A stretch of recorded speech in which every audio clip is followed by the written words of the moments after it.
All right, Sean Zittel here with the former head of Showtime Sports, and now Steven just want to get it right. What's the designation right now in the sport? You know, we haven't figured out a title yet because, obviously PBC is not big on titles. I'm supervising TV production for them, so that means supervising the live production, the shoulder programming, gloves off, other stuff. So we'll just call it. If you got any, I'll take suggestions. We'll open it up. You can run a contest for what the title should be. Head of production, maybe? Some head of production, executive producer, something along those lines. I don't know. Imagine maybe even when if need be, hopefully not too often, attorney as well. when people amateur attorney now at this point. Yeah. But Steven, from the outside looking in, there hasn't been a whole lot of information. I saw the Boxing Scene article where the Amazon executive was quoted that it is a multiple-year deal, multiple cards per deal. Mm-hmm. Could you just kind of further outline that for me and confirm what? Yeah, I mean, I think the strategy is a little bit of sort of under promise and over deliver, it's intentionally a strategy of walk before you run. So I think where people struggle and sort of things suffer is people are comparing it and saying that this is the replacement from Showtime, and this is what Showtime did, last couple of years, and this is what we're seeing now. And that's not really a fair comparison. Showtime didn't look the way Showtime looked in year 37, like it did in year 1. Right. By comparison, the first event ever on Showtime was, in fact, a pay-per-view event. Showtime didn't jump in and start doing Showtime events outside of pay-per-view. So I would say, look, there's a lot that has to be built technology-wise and platform-wise. This is a new sport for Prime. And, with each event, the promotion and the delivery and everything that accompanies it becomes a little bit more robust. So this may be a useless request, but I'd say, people could hold their opinions until the end of the first year of the deal. I know everyone wants to make a snap judgment, make a conclusion based on the first event, the first two. The fact that the first 3 are pay-per-views doesn't mean anything other than first 3 are pay-per-views. It's very clear in the opening press release, 12 to 14 events a year, a mix of pay-per-view and non-pay-per-view. We can look back at the end of the first year, and people can criticize or give their opinions anything they want. But I think at this point, I'd say withhold judgment until you see really where we are after more than 2 events. 12 to 14 cards a year, is that a number we reach in 24 or not until 2025? That kind of figure in a calendar year. Things are going to be picking up. It may not be at the upper end of there, until next year. But part of this is, look, some of the guys, when you got an opportunity to do a Canelo fight, you do a Canelo fight. It's not like, no, I want to do a non-pay-per-view fight second. No, you've got an opportunity for a Canelo fight. You've got an opportunity for Tank, who needs to fight. The first event, there was a lot of discussion whether there'd be a launch with a pay-per-view or non-pay-per-view. And the decision was made it would be a pay-per-view, and it needed to do a pay-per-view that wasn't a Canelo fight, because you got to make sure it works before you get to the level of traffic that comes with a big Canelo event. So, we're learning on both sides. It's a new endeavor for PBC. It's a new structure for PBC. TV production is obviously not new to me, and it's not new to the people working in the production, but this configuration is. So, want to get it right, and we're purposefully going slow to do so. Looking back on the first card, Fundora and Zoo, definitely a critical success. It was a great card. Mm-hmm. Even detractors said it was a good card. It was a great night of boxing. But like is becoming more commonplace in the sport. And not singling you guys out, we don't really get those official figures. We're still waiting on figures from Garcia and Haney 2 weeks ago. Right. Was Amazon pleased with the early return, and how significant was that in the scheme of things? And what could you tell me? Look, the reality, this wasn't going to be one of the biggest pay-per-views of the year. It was never intended to do that.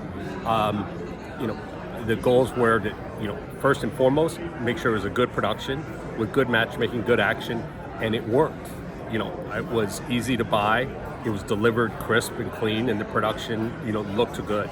And I think from all of those, we checked all those boxes and hit a home run in all those categories. The feedback we got from Amazon is that they were very happy. Candidly, I was nervous. For fight fans, the kind of action that we saw that night was great, and not that we all love to see the blood, but it was certainly dramatic. Personally, I've been in the sport 20 plus years. It's the bloodiest fight I've ever seen in person or on television, and so I was a little nervous, about that. It's like we're launching with something that looks like, Friday the 13th on Amazon Prime, and what would be the reaction? A boxing audience and a network that's used to boxing sort of comes with the territory. Sometimes there's blood. My concern is like, did we shoot ourselves in the foot? Not that we did anything wrong, but what is going to be the reaction with a new platform on seeing gallons of blood, it seemed like. And look, there were some execs there that were a little squeamish, which is fine. I'm sure there were other people in the audience that was too.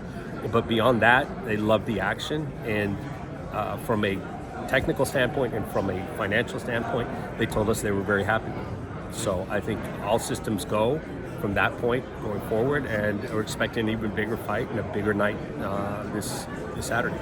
I know this for you in particular, it's definitely not above your head. I know you're very astute when it comes to geopolitical issues and everything. What do you make of the TURKI ALALSHIKH? And he's kind of almost looks like he's doing a little bit of get down or lay down. He's got such money, and they seem not particularly concerned about turning a profit, that it would seem hard for the talent from not just PBC, Matchroom, Top Rank to not get kind of poached. And there's a whole other moral discussion outside of making big fights. And how do you unpack it all, Steven? Look, it's a complex issue, and look, at the end of the day, look, you do have, and this has happened various points in recent boxing history and even long term. You have different parties which are playing by different rules than others, and I don't mean that in a negative way, but it's HBO and Showtime. You're part of a public company. You're running a particular business, with an eye on the bottom line and profits, and not, and making the stockholders happy, not taking unnecessary risk, not blah blah blah. That's Saudis are playing a different game, and they're not sort of beholden to all those kinds of considerations. And look, it's amazing, what a few dollars will do to soothe promoter rivalries and all this. I mean, obviously everything's fixed to a certain extent with with a little bit of money, or in some cases a lot of money, which is a good thing in the sport. I think the challenge here is for the sport to learn at this very critical stage when there's a lot of transitions going on, from media to promoters to just the way content is delivered, that we don't become over-dependent on any particular source. Like, not over-dependent on pay-per-view, not over-dependent on Saudi investment, not over-dependent on any of these things, because we've seen that the sport can suffer if any of these things is taken away. So I certainly don't mean any of that in a pejorative sense. I think it's fantastic to see them doing these cards and making fights happen that wouldn't otherwise happen. And they addressed one of my concerns is, let's make sure that they're not just happening there. I wouldn't want all the big fights to go to Saudi, all the big fights to go to London or New York or Vegas. For the health of the sport, you need to be spread around. And that's obviously happening. It's a fantastic card, and I'm even more thrilled that it's happening in LA.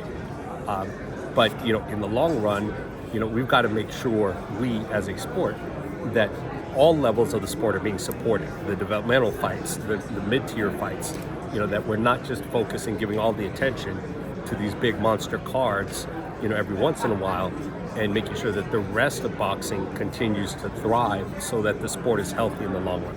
I know Cruz, who's a PBC talent, is appearing on that card.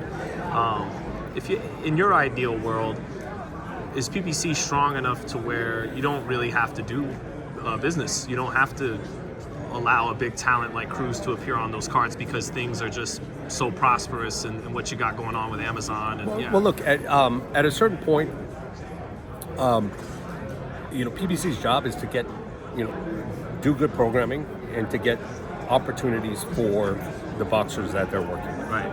And so this is a big financial opportunity, good fights, good platform. reliable source, of money. So, from that perspective, wouldn't make sense for PBC to stand in the way of that happening. Doesn't mean that those fighters are gone forever, or that there are other opportunities. Now, doesn't mean that like those fighters are going to be on Saudi cards from here going forward. So I think that the strategy and the relationship will continue to evolve.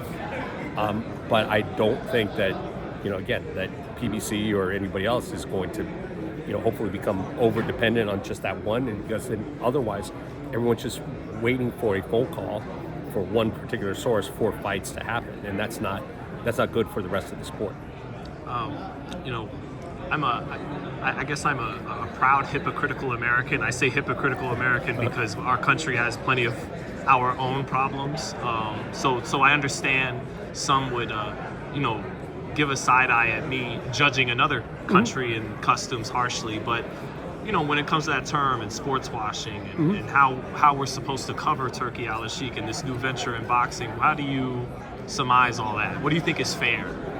Look, that's a easy question, right? No, right? Yeah, that's a question we can spend a couple hours on, and that's a question that everyone from the New York Times to CNN to the NBA to the PGA and LIV are all sort of struggling with, and I think there's a lot of hypocrisy going on.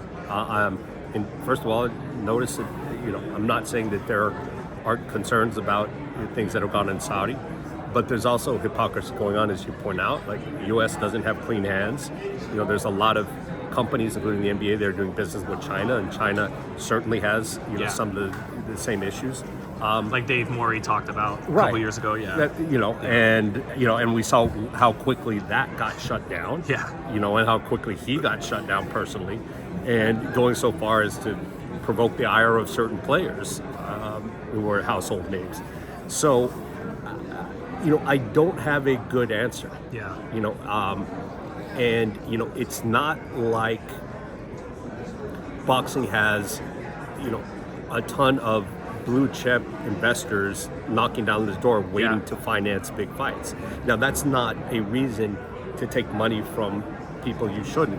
I'm not talking about the Saudis, just in general.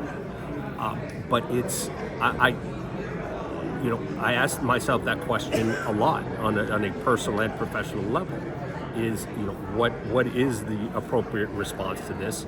And to be quite honest, it's a process I'm still going through, and I don't have a good answer. And I think it's something that I think is only going to go further.